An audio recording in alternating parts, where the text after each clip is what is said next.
Now then, I'm Burnsy, and welcome to our regular Curiosity podcast, the CuriosityCast. Every episode, we take questions asked by members of the public in Hull and try to get them the best answers from the very best brains in the city of Hull. Not all questions are about Hull. They can be about whatever you want to discover. So I'll tell you later how to get in touch. This episode, we're getting all arty and talking to two people. It's a bog-off offer, two for the price of one. I'm not sure we can technically handle two guests. They'll have to share a microphone. But anyway, from Humber Street Gallery, opened as part of City of Culture, the home of Dead Bod.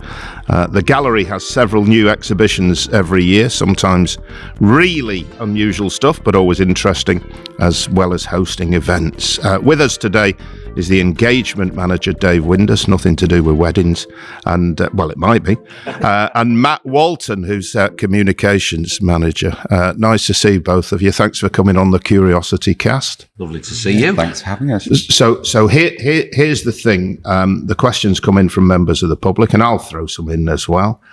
Ian in Bilton in HU11 wants to know, how is the Humber Street Gallery different to Ferrens? So there you go, Dave. Dave Windass will throw that at you. Good question. Well, we're a contemporary visual art gallery.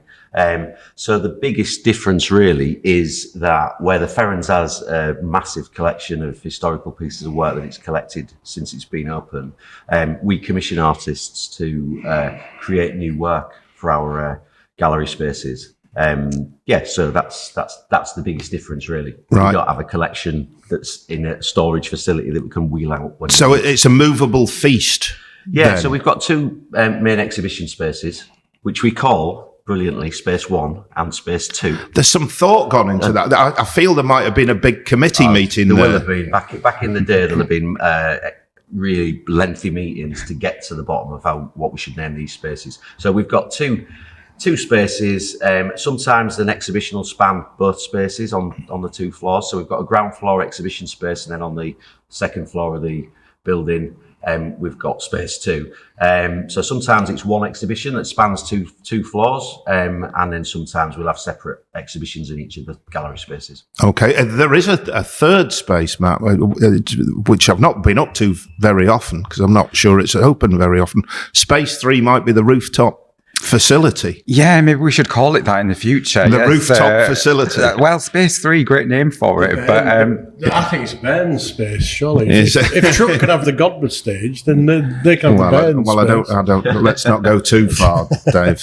Producer Dave is here as well today. He will interject, which I enjoy immensely. I do, actually. No sarcasm there at all. I do enjoy it. You might get sarcasm from the interjection. Yes, true. Sorry, Matt, interrupted. Sorry, Matt, you were saying that because there is a third space with the rooftop. Yeah, what do you do up there? We've got a great space on the roof of the gallery. So it's a open to the elements kind of bar. So it's obviously only open in the summer kind of months when the weather's appropriate for it. But it's a lovely space. You can see out across the Humber. You can see views of the Deep and the Humber Bridge, so you get great views of the city, and we often have events and activities up there. We've had yoga classes, sound baths, lots of different things going on up there. What sound baths? Yeah. Suddenly? Yeah. So is there any rubber ducks involved? What's a sound bath? There are no rubber ducks. There's no nudity. There's no water. Well, that's disappointing. Once a month, we have a facilitator who comes along to deliver these sessions, and she plays a range of really relaxing, soothing instruments, usually in one of the gallery spaces. So you're surrounded by lots of beautiful contemporary art, but it's an opportunity to relax and kind of take some time out and just chill out, really. It's like kind of meditation, but with sound associated with it. All right. And all I would say, if there is a band that ever wanted to recreate the Beatles' last gig on the rooftop of Apple, then I would recommend the Space 3 at the Humber Street Gallery. I mentioned Dead Bod in the intro because that is your permanent artistic exhibition. It's on long-term loan. Right. Family. Okay. Vicky down Preston Road in HU9 says, "Is Dead Bod okay?" Dead Bod is okay. It's Dead Bod is protected via some pieces of glass at the kind of height that people would stand. So yeah, it's well protected. It's obviously corrugated steel, so it requires ongoing inspection, and if there's a point where it needs some restoration work, that'd be carried out as well. But it's there's a lot of interest in it. We get people who might not otherwise come into the gallery because they know dead bodies there, and they'll have a look at that. They might have just heard the story, and so they're interested in seeing it for themselves, or they might have some connection to the fishing industry and just want to see it from that perspective. So often that leads them to have a look at the exhibitions as well. So it's lovely to have that in the building, and obviously there's a massive range of merchandise as well surrounding it. You can buy a dead bod. When you say registration, when you say restoration, a dead bod, what would that involve? Just giving a drunk sailor a nicked can of paint? No, it's more the fabric of the material it's on, isn't it? So it's still going to keep oxidizing. It's just keeping an eye on that to make sure it doesn't completely disintegrate. So it'll become a ghost sign one day. Well, yeah, I'm imagining that will be quite a long way down the line. Spectral dead bod. It's inevitable, isn't it? That it'll. Like so we all will. It will be dust one day. Oh, that's a cheery thought. Sorry, Dave. Sorry.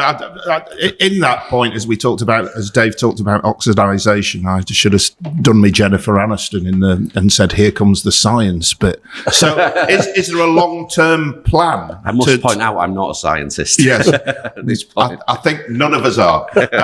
But. Is there a long-term plan then to make sure it's preserved and doesn't? It just gets looked at. On a regular basis to make sure it's all right, and it is all right. It's doing well. Okay, and is it safe in the space? And is the space safe? The Humber Street Gallery. What in terms of long term and everything like that? So we've got a lease there, so we're there for the foreseeable. Yeah, it's a great space. Obviously, it's a converted warehouse, isn't it? That kind of harks back to the days of the fruit market being there, and it's one of those industrial spaces that feels kind of rugged and exciting to people, I think, when they walk in, and you can kind of see glimpses of the history and heritage of the building. So yeah, we're there, we're staying there. It's Humber Street Gallery. I mean, it would be difficult to move, wouldn't it, with a name like that? Yes, true. True. There is that. And talking of the merchandise, I do remember walking through the streets of New York in a dead bod T-shirt. You know, one of the most bustling cities in the world. And I'm walking down the centre of New York, and somebody shouts, "Hey up, Burnsy!" How are you? Spotted the dead bod T-shirt. Matt, this is coming into the Curiosity Cast from Steph in HU6, which is the Orchard Park area. Who decides which exhibits you have and how? Yeah, so we've got a creative team led by our director, Marianne, and they plan quite far in advance. I was just looking this morning to kind of brief myself before we came here, and it's amazing kind of how far we're thinking in advance about kind of what the exhibition program is going to look like. So we've got conversations happening with artists right through to 2026, 27 maybe. Mm-hmm. And essentially, we kind of look at what our programming priorities are. So we have a partnership with the university where every year we do an exhibition that's all about the environment. So we know that one of our exhibitions is going to be focused on that. So we do a call out for that, which is open to artists to submit a proposal for. That one, the first one of that partnership is going to open next month, I believe. Yep. And yeah, so we kind of look at what those priorities are around the issues that we want to cover and look for artists that match those issues. And quite often, a lot of that comes from Dave's work in communities where we'll be kind of having conversations with residents in areas like Gypsyville, where we'll find out about issues that matter to them. And often that is centered around things that are related to the history of Hull or the communities that they live in. And we'll kind of extrapolate from that what kind of themes might be. Yeah, it is a good word. Yeah, I don't think anybody has ever said extrapolate on a Curiosity Cast. We're up to game, Matt. Thank you.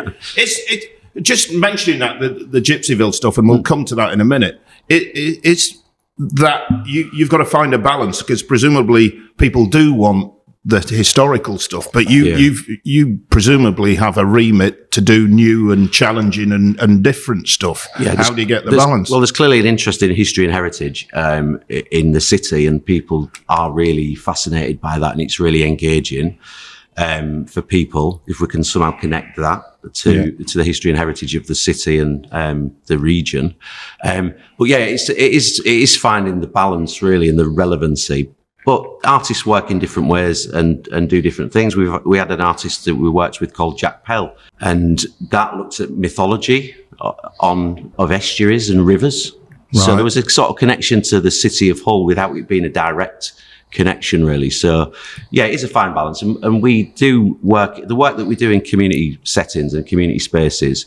That's really it's tied back to what we do in the gallery. So we have conversations with people, and we do find out what's really bothering them and what they'd like to see, and that does feed into the selection process. Artists as well will send proposals into us. So we do a lot of kind of scanning of people that we want to work with, but then also artists will kind of approach us as well. What, your talent scouting? Well, in a way, yeah. Who's the hot young artist old artist? I'm not being ageist. Yeah, well, how could I? Well, artists emerge at all times, don't they? Yeah, they do, yeah. They're not all young, that's the thing. Well, we visit other gallery spaces and other gallery settings, so obviously we're looking at other artists all the time. It's not quite like the football world, where we're kind of standing on the touchline and kind of looking at people. In a sheepskin coat. Yeah. With a notebook and a flat cap. Maybe it would be a good look for you, Dave. Maybe that's a new approach, yeah. I might suggest that when I get back to the office. But yeah, there's a lot of looking at what's relevant, what's going on in the artwork to make sure we remain relevant, really. And do they go out on tour then? So the artist, yeah. Yeah, it's a mix, really. Yeah, so some work that we've had on exhibition will end up touring elsewhere. The exhibition we've currently got on, which is I'm Sorry by Annabelle McCourt, who's a Grimsby-based artist, that actually started life at the Barnsley Civic. Right. And then Annabelle, and then they intended to take that exhibition on tour. So because of the Grimsby connection, and it's just across the Humber, that seemed like a really important exhibition to bring to our space. She's a lovely lass. I used to play tennis with her. I used to work at the BBC with her a long time ago, Annabelle. She's got the right name for it, hasn't she, McCaw? Yeah, tennis, very good, Dave. Very. That's very. I like that. So the gallery is kind of like a venue, a music venue in some ways. There's touring bands and there's homegrown bands. Yeah, for people who think that the art world is like some kind of strange, abstract, mysterious world, it does work very much on the same basis. But even the abstract stuff is what you're saying with the abstract stuff is even that's tied in some way to the area. Yeah, as much as it can be, yeah. I feel like, so I've been at Humber Street Gallery for 2 years now, but took a big interest in what was going on since 2017. It's always relevant to the city, I think. It's just the notion that it's contemporary art, and I think some people really struggle with just crossing the threshold to the gallery. It's beneficial that we have got a venue, we've got a bar in there that will entice people in. We do sell tunnocks, tea cakes as well. But yeah, it's always vibrant and relevant and exciting, and there are the local connections. Like last year, we had a 40-year retrospective of Hull's graffiti scene, which again, graffiti's not for everybody and street culture's not for everybody, but that involved like over 20 people who had connections to Hull. I like going in to have a look around whatever's on, even if it's just to go in and tour. Sometimes you just like to go in and go, what on earth is that? Yeah. But at least you had a go and you stepped through the door. Yeah, it's the same thing, isn't it? Like, I don't know much, but I know what I like kind of thing. And some stuff will like really resonate with you, and other stuff you might not be able to understand where the artist's coming from at all. But that in itself is interesting, I think. Sometimes you go up to Studio 2 upstairs and you go, it wasn't even worth the climb. Yeah. Other times it is, though. But other times it is. Do you put that on a feedback form? Do you get, Matt, do you get feedback? Do you actively ask the people that come for feedback? And absolutely, yeah. It's really, really important for us that we get feedback from people for several reasons. I mean, touching on what you just said about kind of if you like it, if you don't like it, tell us, let us know, because we read all of those forms and we do kind of process all that information. But it's also really important for us, for our funders as well, because they want us to be gathering that feedback and see that we're learning from things. So even if you don't like it, if you get up to Space 2 and you don't like it, fill in a form and tell us about it. One thing I should say, I'll probably not do the gag now because it would be unfair, but Lucy Beaumont in a set does a wonderful gag about the Humber Street Gallery. It's very funny. It's well worth checking out. I don't know whether it's on any of the social media stuff. You should put that on a loop. somewhere in the gallery next to Dead Bod, because it is very funny. I rather like it. I'll just remind you, thank you very much for taking the time to find the Curiosity Cast, by the way. You can send us your own question about anything you like.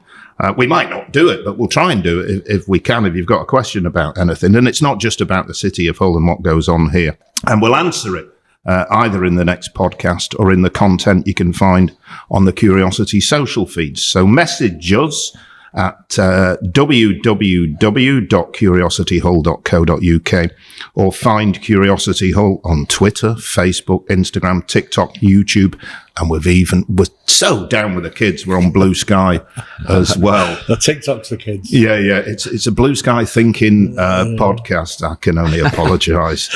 Our guests on this episode are from the Humber Street Gallery, the home of Dead Bod. Dave Windass and Matt Walton are here. We touched on it, Matt, and Lou in HU8, the Garden Village, wants to know who funds the gallery. You talked about funders, so let's go there. Yeah. So, I mean, there's no shying away from the fact that funding in the arts is really, really difficult to come by. I mean, it's not just the arts; the charity sector as a whole is, going through a difficult stretch when it comes to funding. But in the arts, we are lucky enough that we get regular funding from Arts Council England. Mm-hmm. So we secured that for 3 years a few years ago. So we're coming up to applying for that again. Oh, that'll be nervous tension at the Humber Street Gallery. I hope you've got a good form filler. Well, that'll be my job. All right. Good luck. Fingers crossed. So we get that regular funding from Arts Council England, Hull City Council support us as well.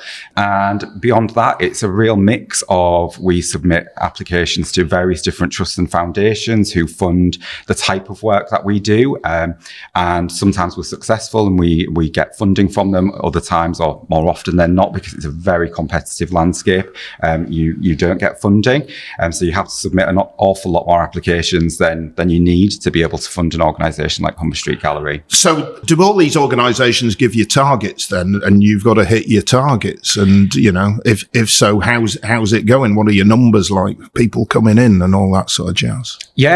So the Arts Council, we tell them what we're proposing that we will do in the period of time that they're funding us. And we kind of work with them to agree targets.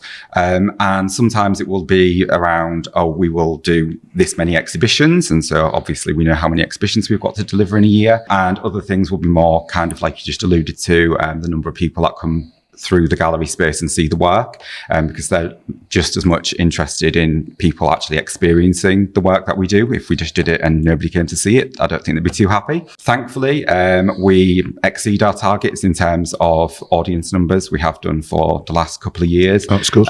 Which is great. We'd always like to see more people through the door, which so do come down and check us out if you've not been recently. But yeah, there's a whole range of targets, and sometimes it's about things like just gathering people's thoughts and experiences from being involved in a project. And it doesn't necessarily have to just be positive experiences. It can be about, if people have got ideas for how we can improve things or make things better, as long as we are showing that we're really getting people involved in the work that we do and learning from it. Okay. It sounds really dry, Dave, doesn't it? Like the world of funding. But I think the important thing to really consider is that it always starts with the ideas. We come up with creative ideas. We come up with programming suggestions and artists that we want to work with and work that we want to do. And if those ideas are great, then do you get any barking ideas? If I submit one saying, I'll just 3 strategically placed Tunnocks tea cakes, and I'll maybe 4. I'll stand in studio in space number 1 for a week or something. There's always rather left field weird ideas coming our way. Yeah, give us a little. There was flavour. the one that Lucy mentions, I think, isn't there? Which was the how do I say lady part? Well, that's what I was referring to earlier. Yeah. So that was quite wacky, wasn't it? Yeah, before my time, and probably just after 2017 at the gallery, it was set up as a hairdressing salon, and then the pieces of hair that were cut off people's heads were strategically placed on the floor around the exhibition space. That's art, folks. Yeah, I mean, artists are have unusual ideas. It is, though, isn't it? Yeah. It's like when you go to Tate Modern or you go to the Sculpture Park, even over at Wakefield. some of it hits you and you think it's magnificent. Some of it you think that's just crazy. I mean, really, really accessible. But we worked with. Tell me if I get his name wrong, because I've got his name wrong before. Bruce Asbestos. Yes. Which was there were. Is that his real name? He sounds like a singer in a punk band. I'm sure it's his real name. Too memorable So to get artist wrong. called Bruce Asbestos, but on the ground floor, it was inflatables, which were tactile, and young kids could come in and move them about, and you could form a shape with them.